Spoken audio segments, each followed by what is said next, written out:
नमस्कार मित्रांनो, जमिनीचा वाद काही नवीन नाहीत. जमिनीच्या वेगवेगळ्या कारणामुळे कोर्टाच्या पायऱ्या चढाव्या लागतात. जमिनीच्या मालकी हक्कावरूनही कधीकधी वाद होतात. त्यामुळे प्रकरण थेट हाताबाहेर जाण्याची वेळ येते. अशावेळी तुमच्याकडे जमिनीवर मालकी हक्क सांगणारे काही ठोस पुरावे असणे आवश्यक असते. हे 7 पुरावे नेमके कोणते आहेत ते आपण या व्हिडिओमध्ये बघणार आहोत. त्यामध्ये खरेदी खत हे पहिला पुरावा आहे. यामध्ये जमीन खरेदी विक्रीच्या व्यवहारात जमिनीची मूळ मालकी सिद्ध करण्यासाठी एक कागद आवश्यक पाहिला जातो, तो म्हणजे खरेदी खत.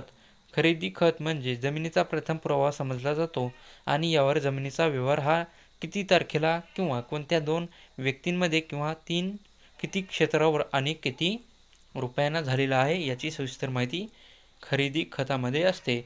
नंबर 2 आहे सातबारा उतारा.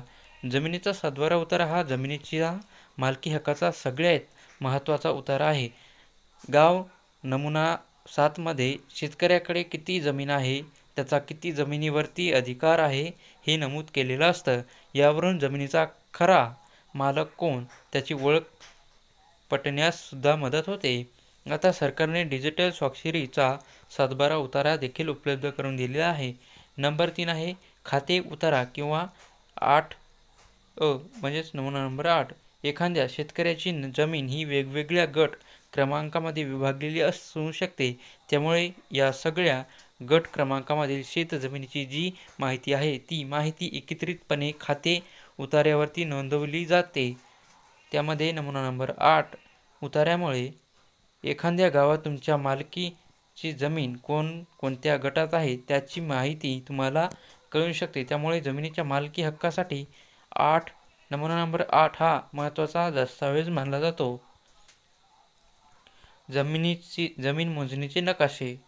नंबर 4 आहे जमिनीच्या मालकी हक्क संदर्भात काहीही वाद उद्भवतात तरी जमिनीची मोजणी केली जाते. यावेळी जमीन मोजणीचे नकाशे तुमच्या जवळ असल्यास या जमिनीवरील मालकी हक्क प्रस्थापित करता येऊ शकतो.